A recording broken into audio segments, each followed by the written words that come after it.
Accident के बाद जब तुमने मुझे फोन किया, मेरी हालत बहुत खराब थी, इमोशनली एंड मेंटली।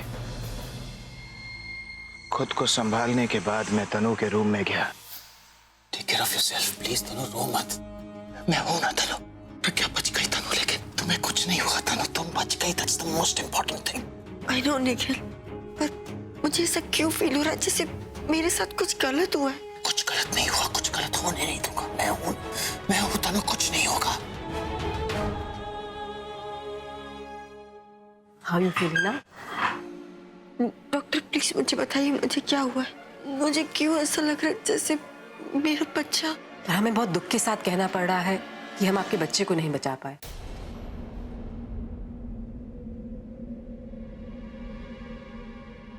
और आपका बच्चा आपके पेट में ही मर गया।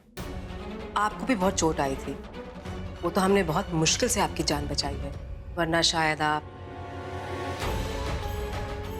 एक और बात, आपके प्लेसेंटा पे भी बहुत इफेक्ट पड़ा है, बहुत इंटरनल ब्लीडिंग हो गई थी और शायद अब दोबारा मां न बन सके।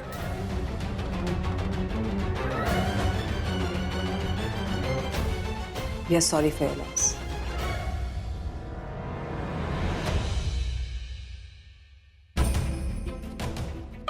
नहीं, कुछ सोल्यूशन निकालेंगे।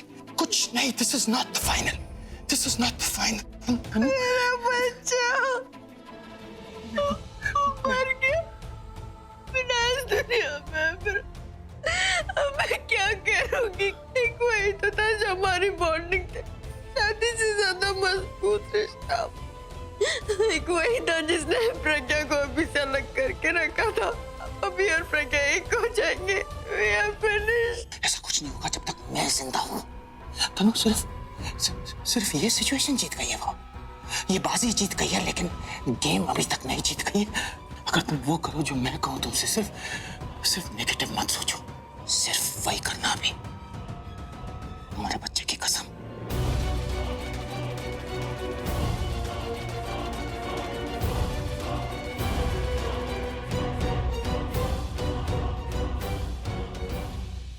अच्छी तरह से समझ गई तनु, इमोशनली रिएक्ट थी, लेकिन परफॉर्मेंस बहुत बढ़िया दिया उसने। सब कुछ छीन गया मुझसे, अभी कुछ नहीं बचा। हिला डाला उसने अभी को उस हालत में मस्त से। तनु ने माइंड ब्लोइंग परफॉर्मेंस दिया। उसकी आरती उतारना बंद करो और मुझे ये बताओ कि वो सब कुछ सुन के अभिषेक प्रेम मेहरा का क्या रिएक्शन था? उसका रिएक्शन एक सस्पेंस है। सस्पेंस? पता नहीं, हो सकता है उसने तनु की बातें कैजुअली ली हो सकता है उसे लगता हो कि अब तनु नाम की चीज उसके और प्रज्ञा के बीच से हमेशा के लिए हट गई हो, या फिर तनु की बातें सुन के उससे बहुत गुस्सा भी आया होगा। प्लीज आप इसकी बातों में मत आइए। ये झूठ बोल रही है आपसे। इस बच्चे की मौत के जिम्मेदार आप। प्रज्ञा, इस वक्त मैं कुछ नहीं सुनना चाहता। Please leave us alone. मैं आपको इस हालत में इसके साथ अकेला नहीं छोड़ सकती, क्योंकि ये फिर से आपसे झूठ बोलेगी। आप क्यों मेरी बात नहीं मान रहे? मैंने कुछ नहीं किया, मैंने इसका एक्सीडेंट नहीं करवाया। इसने और निखिल ने एक्चुअली मुझे कुछ नहीं सुनना। तुम जाओ यहाँ से। तुम ऐसे नहीं मानोगी ना। प्लीज निकल जाओ इस घर से। प्लीज अभी और मुझे अकेला छोड़ दो, हम दोनों एक दूसरे को संभालेंगे। प्लीज तुम जाओ यहाँ। मैं तभी जाऊंगी जब मेरा पति मुझसे कहेगा। तुम्हारा पति खुद तुम्हें बोल रहा है कि तुम यहाँ से चली जाओ। प्लीज प्लीज ये घर छोड़ के चली जाओ। आप वाकई चाहते हैं कि मैं घर छोड़कर चली जाऊं? मैं अपने आसपास किसी को भी नहीं चाहता, किसी को भी नहीं। मुझे ना किसी का साथ चाहिए, ना किसी की सिंपैथी, क्योंकि सच तो यही है ना कि मेरा बच्चा मर गया और अब वो सच बदलने नहीं वाला। फिर चाहे वो मेरी वजह से मरा हो या तुम लोगों की वजह से, क्या फर्क पड़ता है? मेरी बात सुनिए। अच्छा ठीक है, आपको मेरी बात पर भरोसा नहीं करना है, मत कीजिए, पर इसकी बात पर यकीन मत कीजिए। ये अभी आपको धोखा दे रही है। कौन किसे धोखा दे रहा है ये सब अच्छी तरीके से जानते हैं। अब तुम ऐसे जा रही है, मैं तुम्हें धक्के मार के बाहर निकालूं। देखिए प्लीज आप मेरी बात सुनिए प्लीज। आइए दादी, मैं कह रहा था आपसे कि एक्सीडेंट के दिन वहां दो गवाह थे। यही वो दो गवाह हैं। ये तेलीराम है, केले का ठेला लगाते हैं वहां पर जहां एक्सीडेंट साइट था, और ये बाके बिहारी पान वाले, इन दोनों ने वहां पर एक्सीडेंट होते हुए देखा था। मुझे तो ये दोनों शक्ल से ही गुंडे लग रहे। और क्या पता तुमने इन्हें पैसे खिलाए झूठ बोलने के। एक मिनट गौरव, मैं बात करती हूँ। देखो बेटा, मेरी बहू बहुत मुश्किल में है। तुम जो कुछ भी बोलना सच बोलना बेटा, डरना नहीं। अगर तुम सच बोलोगे तो बहुत बड़ी मुश्किल हमारी आसान हो जाएगी। ये किसी की जिंदगी का सवाल है।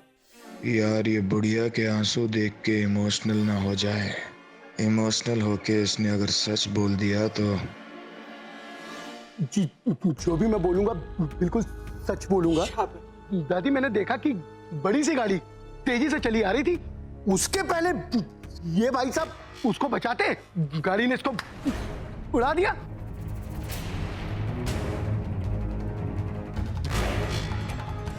बाकी बिहारी, इस लड़की की तस्वीर गौर से देखिए।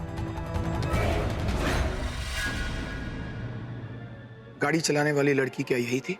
जी हाँ, ये वही है जिसने अपनी गाड़ी से उस महिला को मारने की कोशिश की।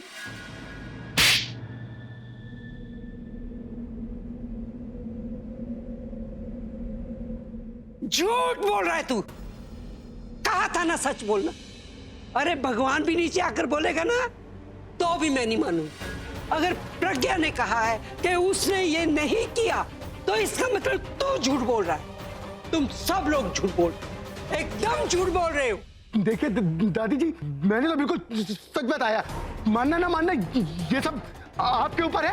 मैंने अपने आंखों से देखा कि आपकी बहू ने इस गर्भवती महिला को मारने की कोशिश की। दादी दादी प्लीज, दादी आपके चिल्लाने से आपके मारने से इनको कुछ नहीं होगा।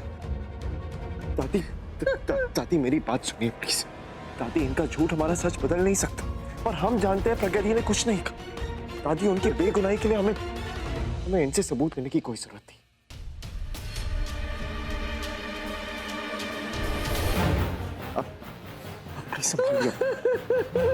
थैंक यू बांके, सच बोलने के लिए। दादी हमारी बुजुर्ग हैं, हमारी दादी जैसी हैं, वो डिस्टर्ब्ड है। तुम जा सकते हो।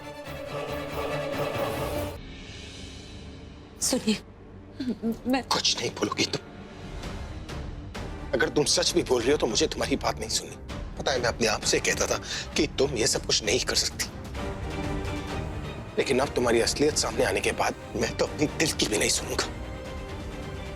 नहीं सुननी मुझे तुम्हारी बात, क्योंकि मैं जानता हूं अगर मैंने तुम्हें मौका दिया ना तो मैं तुम्हारी बात मान लूंगा। लेकिन जब मुझे तुम पर भरोसा ही नहीं है तो क्यों सुनूं मैं तुम्हारी बात?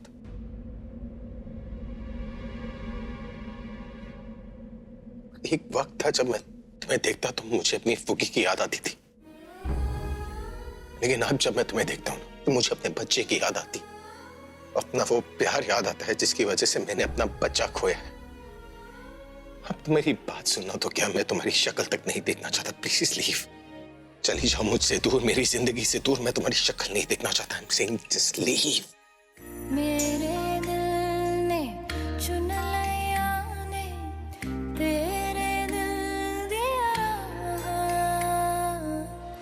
तू जो मेरे नाल तुरे था, तुरे पे मेरी सुनिए प्लीज, दरवाजा खोलिए। बस एक बार मेरी बात सुन लीजिए प्लीज। प्लीज दरवाजा खोलिए प्लीज। मैं जब इस घर में वापस आई थी तो मैंने आपका सब कुछ अपने नाम कर लिया था। आपको कभी समझा ही नहीं पाई कि मैं वापस पैसों के लिए नहीं, आपके लिए आई थी। शायद अब आप समझ जाए कि मेरे वापस आने की वजह भी आप थे और यहाँ से चले जाने की वजह आप ही।